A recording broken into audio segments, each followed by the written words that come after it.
تو حضرات محترم میں عرض کر رہا تھا ثم یمیتکم، اے بندے تجھے پھر اللہ نے مارنا بھی ہے، مر بھی جائے گا، جتنی عمر تیری ہوگی اس کے بعد ختم ہو جائے گا۔ ثم یحییکم، پھر اس کے بعد تمہیں دوبارہ زندہ کرے گا۔ جب قبر میں جائے گا وہاں منکر نکیر تجھے اٹھائیں گے، زندہ ہوگا، روح پھونکی جائے گی، اب دیکھے گا اندھیرا قبر میں ہے، بڑے خوفناک شکل میں منکر نکیر آئے ہیں، بڑے خوفناک شکل میں آئیں گے، ڈراؤنی شکل میں، اور پھر جھنجھوڑ کر کہیں گے، اتنی سخت آواز سے کہیں گے کہ جیسے بجلی جو ہے سخت کڑکتی ہے ایسے وہ کڑک کر اسے بولیں گے، پیار نہیں کریں گے۔ پیار صرف انہی کے ساتھ ہوگا جو اللہ کے ساتھ پیار کرتے ہیں، جو نبی کے ساتھ پیار کرتے ہیں، وہ انہی کے ساتھ پیار کریں گے، دوسرے کے ساتھ پیار نہیں، سختی کے ساتھ۔ پھر وہ اندھیرا بھی ہوگا، ڈرونی شکلیں بھی ہوگی، سامنے آئیں گی، اسے نظر آ رہی ہوں گی، اور کڑک کر سختی کے ساتھ اس کا حساب و کتاب لیں گے۔ یہ تیرا حال ہے، تیرا مستقبل یہ ہے، اب تو وہاں کیا کرے گا؟ وہ تیری جائیدادیں پیچھے رہ گئی، تیرا سونا چاندی پیچھے رہ گیا، زمینیں پیچھے، بنگلے پیچھے، محلات تیرے پیچھے، کاریں پیچھے، سب کے سب پیچھے رہ جائیں گے، اکیلا تو اندھیرے کے اندر پڑا ہوا ہے۔ اور حضور علیہ السلام نے کیا ارشاد فرمایا؟ اللہ کے پیارے نبی نے اس زبان وحی ترجمان سے یہ بات نکلی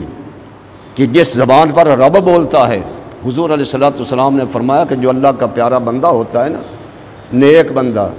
اللہ کی بات کو ماننے والا، نبی کے فرمانوں کے مطابق چلنے والا، تو قبر اس کو یوں اپنے اندر دباتی ہے کہ جیسے بچے، چھوٹے بچے کو اس کی ماں اپنے قبر کے، اپنے جھولے کے اندر دبا لیتی ہے، اپنے جھولے کے اندر جسے پیار کرتی ہے۔ قبر اس بندے کو جو نیک ہوتا ہے اس کو یوں پیار کرتی ہے، اور جو دوسرا ہوگا نافرمانیاں کرنے والا، نفس کا پجاری، شیطان کو خوش کرنے والا، رحمان کو ناراض کرنے والا، اپنے نبی سے دور ہونے والا، تو حضور علیہ السلام فرماتے ہیں پھر قبر اس کو یوں دباتی ہے کہ ایک ادھر والی پسلیاں دوسری پسلیوں کے اندر دھس جاتی ہیں، تمام جسم ٹوٹ جاتا ہے، یہاں تک کہ پسلیاں، اس کی ہڈیاں وہ بھی ٹوٹ جاتی ہیں، اس طرح اس کو قبر دباتی ہے۔ اب بندے خدا کے بندے، یہ حال ماضی کا ہے تو پھر کس لیے کیوں فخر کر رہا ہے؟ کیوں تکبر غرور کر رہا ہے؟ کیوں آج لوگوں کی پگڑیاں اچھال رہا ہے؟ کیوں لوگوں کی عزت خراب کر رہا ہے؟ کیوں لوگوں کے مالوں پر قبضے کر رہا ہے؟ کسی کو قتل کر رہا ہے، کہیں ڈکیتی مار رہا ہے، کوئی کچھ کر رہا ہے، کیوں غریبوں پر، کمزور پر ظلم و ستم کر رہا ہے؟ کیا حال ہوگا تیرا؟ بچ نہیں جائے گا، بڑے بڑے نہیں بچ سکے، تو کب بچ جائے گا؟ فرمایا ثم یحییکم، پھر تمہیں زندہ رب کرے گا قبر کے اندر، پھر وہاں اس بند کوٹھڑی کے اندر خدا جانے کب سے تو عذاب کے اندر مبتلا رہے گا۔ اگر نیک ہوا تو وہاں سے جنت کی کھڑکی کھول دی جائے گی، یہاں تک کہ تیری قبر جو ہے حد نگاہ تک وسیع ہو جائے گی۔ حضور فرماتے ہیں اتنی کھل جائے گی، جہاں تک تیری نگاہ جائے گی وہاں تک قبر ہو جائے گی، اور جنت میں سے ایک کیاری بن جائے گی، جنت بن جائے گی۔ اور اگر تو دوسرا ہوا، نافرمان ہوا، تو پھر تیری قبر جو ہے دوزخ کے گڑھوں میں سے، حضور فرماتے ہیں، گڑھا بن جائے گی، دوزخ کی طرف سے کھڑکی کھلے گی، تجھے وہاں سے عذاب، وہاں سے خدا جانے تمہیں کیا کیا ہو جائے گا۔ یہ تو تیرا ماضی ہے، حال مستقبل ہے تیرا، تو فخر کس لیے؟ اور نوجوانوں اور اللہ کے بندوں، خیال کرو، اپنے آپ کو سیدھا کر لو۔ تم سیدھے ہو جاؤ تو رب بھی تمہارے ساتھ سیدھا ہو جاتا ہے۔ جب بندہ ٹیڑھا چلتا ہے تو رب فرماتا ہے میں ٹیڑھے سے بندے کے ساتھ نہیں ہوں، میں تو سیدھے بندے کے ساتھ ہوں۔ سیدھے ہو جاؤ، ہر لحاظ سے سیدھے ہو جاؤ، زبان کے لحاظ سے بھی، اسی طرح اپنا ذہن کے لحاظ سے بھی، ہاتھ اور پاؤں کے لحاظ سے بھی، ہر لحاظ سے تم سیدھے ہو جاؤ تو رب تمہارے ساتھ ہو جائے گا۔ فرمایا ثم یحییکم، مرنے کے بعد پھر اللہ تمہیں زندہ کرے گا۔ ثم الیہ ترجعون، پھر اسی کے بارگاہ میں لوٹ کر جاؤ گے۔ یہ نہیں ہے کہ بس قبر کے اندر رہے بس ہمیشہ یہیں رہو گے، نہیں نہیں، پھر تم اسی کے بارگاہ میں، جس نے تمہیں بھیجا ہے، جس نے تمہیں زندہ کیا ہے، جس نے تمہیں مارا ہے، جس نے دوبارہ زندگی دی ہے، اسی کے بارگاہ میں جاؤ گے، جب وہاں جاؤ گے تو پھر وہاں تمہارا سارا حساب و کتاب ہوگا، تمہارا سارا ڈیٹا جو ہے وہ کھلے گا۔ ہاں تم نے کیا کیا کام کیا، کون سے تم نے اچھے کام کیے، برے کون سے کام کیے، یہ سب یہاں تک کہ کوئی چیز چھپ نہیں سکے گی، چھپ نہیں۔ قرآن مجید میں آتا اللہ تعالیٰ خود فرماتا ہے فَمَن يَعْمَلْ مِثْقَالَ ذَرَّةٍ خَيْرًا يَرَهُ وَمَن يَعْمَلْ مِثْقَالَ ذَرَّةٍ شَرًّا يَرَهُ۔ اگر بندے نے دنیا کے اندر ذرا بھر رائی کے برابر چھوٹی سے چھوٹی نیکی کی ہے نا تو وہ بھی سامنے ہوگی، اور اگر ذرا بھر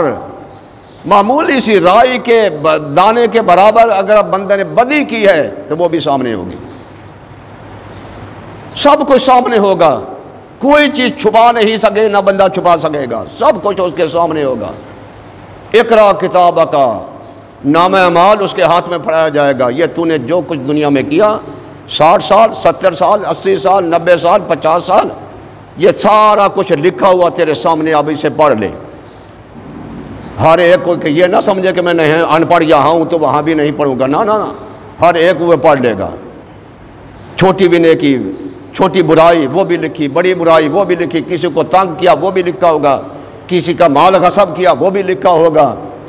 کسی کو تھپڑ مارا وہ بھی لکھا ہوا ہوگا۔ حضور صلی اللہ علیہ وسلم ارشاد فرماتے ہیں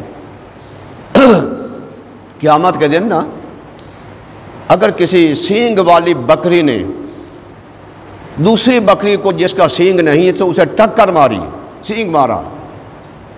تو حضور علیہ السلام ارشاد فرماتے ہیں قیامت کے دن اس بکری کو جس کے سینگ نہیں ہوں گے اسے سینگ دیا جائیں گے، اور اسے حکم ہوگا کہ اس کو ٹکر مار، اس کو ٹکر، اپنا بدلہ لے رہے تو اس سے۔ اور جب جانوروں میں اتنا ہوگا حساب و کتاب، اور بندے تو بھی سوچ کہ تیرے ساتھ کیا ہوگا، تو نے کتنی کو ٹکریں ماری ہیں، تو نے کتنوں کا ظلم و ستم کیا ہے، تیرے ساتھ کیا حشر ہوگا تو بھی سوچ لے۔ حضور فرماتے ہیں اگر جانوروں سے بکری نے دوسری کو بکری سینگ مارا قیامت کے اسے کہا جائے گا تو اس کو سینگ مار، وہاں بدلہ لیا جائے گا۔ یہ نہیں ہے کہ وہاں، اب بعض لوگ یہ ہیں جن کے ذہنوں میں یہ خمار بھرا ہوا ہے، یہ باتیں شیطان نے ڈالی ہوئی ہیں، اور مر جاؤ گے نا مولویوں 4 مولویوں کو بلا لینا، طالب علم کو بلانا، ختم پڑھا دینا، تیرے لیے دعا کر دیں گے جنت چلے جاؤ گے، نہ ایسا قطعاً نہیں ہوگا، بخشے جاؤ گے تم۔ اب بڑے لوگ جو ہیں سیاستدان وغیرہ جو بڑے بڑے لفنڈر قسم کے لوگ، ڈاکو قسم کے، وہ یہی سوچتے ہیں بس ہم مولوی صاحب کو بلا لیں گے، فلاں مولوی ہمارا فلاں بھی فلاں، وہ دعا کر دیں گے ہم بخشے جائیں گے، نہ ایسا نہیں ہوگا، یہ خیال غلط ہے تمہارا، بخشا نہیں جائے گا بندہ ایسے۔ ثم الیہ ترجعون، پھر اس کی بارگاہ میں جاؤ گے، اس مالک کی بارگاہ میں۔ اگر وہ مالک اگر تمہارا خدا ہے تو وہ غریب کا بھی خدا ہے، اگر وہ طاقت والے کا خدا ہے تو وہ کمزور کا بھی وہی خدا ہے، اگر وہ بڑے آدمی کا خدا ہے تو وہ جو چھوٹا ہے بندہ چھوٹے اس کا بھی وہ خدا ہے، اس کے سامنے تو مخلوق اس کی برابر ہے۔ وہ نہیں کہتا کہ بڑا جو ہے چھوٹے پر ظلم کرے، ستائے اس کو یا اس کا حق مارے، وہ تو نہیں کہتا، وہ تو کہتا ہے انصاف کرو۔ ثم الیہ ترجعون، پھر اس کی بعد میں جاؤ گے، پھر وہاں تمہارا حساب و کتاب ہوگا، تمہارا سارا ڈیٹا کھلے گا، تمہارا سارا نام اعمال تمہارے سامنے ہوگا۔ اقرا کتابک کفی بنفسک الیوم علیک حسیبا، رب فرمائے گا آج یہ اپنی کتاب پڑھ لے، نام اعمال پڑھ لے اور حساب لگا لے کہ نیکیاں تو نے کتنی کی، برائیاں تو نے کتنی کی ہیں،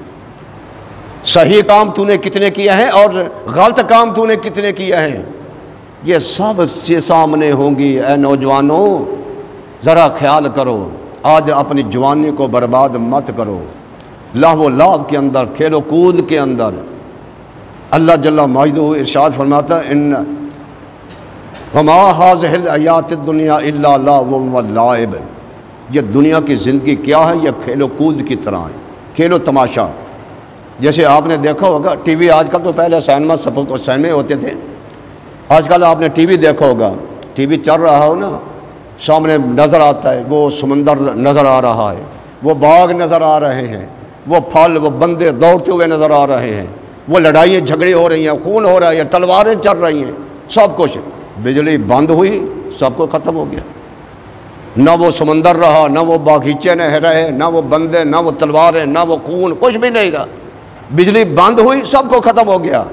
تو تیرا حال بھی یہی ہے، جب یہ تیرے اندر جو بجلی چل رہی ہے جب یہ بند ہوگی تو سب کچھ دنیا کا یہی رہ جائے گا، کوئی تیرے پاس ساتھ نہیں جائے گا۔ تو حضرات محترم، اللہ جل مجدہ نے بندے کی ساری نچوڑ جو ہے بندے کا، ماضی حال، ماضی استقبال کا، وہ ساری اس آیت مبارکہ کے اندر سامنے رکھ دیا ہے کہ کیف تکفرون باللہ، اے لوگو تم اللہ کے ساتھ کیسے کفر کر رہے ہو، وکنتم امواتا، تم مردہ تھے، تمہارا کہیں نام و نشان نہیں تھا، کہیں تمہارا ذکر و اذکار بھی نہیں تھا، فاحیاکم، پھر اس مالک نے تمہیں زندہ کیا، انسان بنایا، اشرف المخلوقات بنایا، سب مخلوق کا تمہیں سردار بنا دیا، پھر زندگی گزارنے کے بعد ثم یمیتکم، پھر تمہیں اللہ مار دے گا، ثم یحییکم، پھر اس کے بعد اللہ پھر تمہیں زندہ کرے گا، ثم الیہ ترجعون، پھر اسی کے بارگاہ میں لوٹ کر جاؤ گے، وہاں تمہارا حساب و کتاب ہوگا۔ اللہ جل مجدہ ہم سب کو صراط مستقیم پر رواں دواں فرمائے، اللہ اور اللہ کے فرمانوں کے مطابق زندگی گزارنے کی توفیق دے۔ وآخر دعوانا ان الحمد للہ رب العالمین۔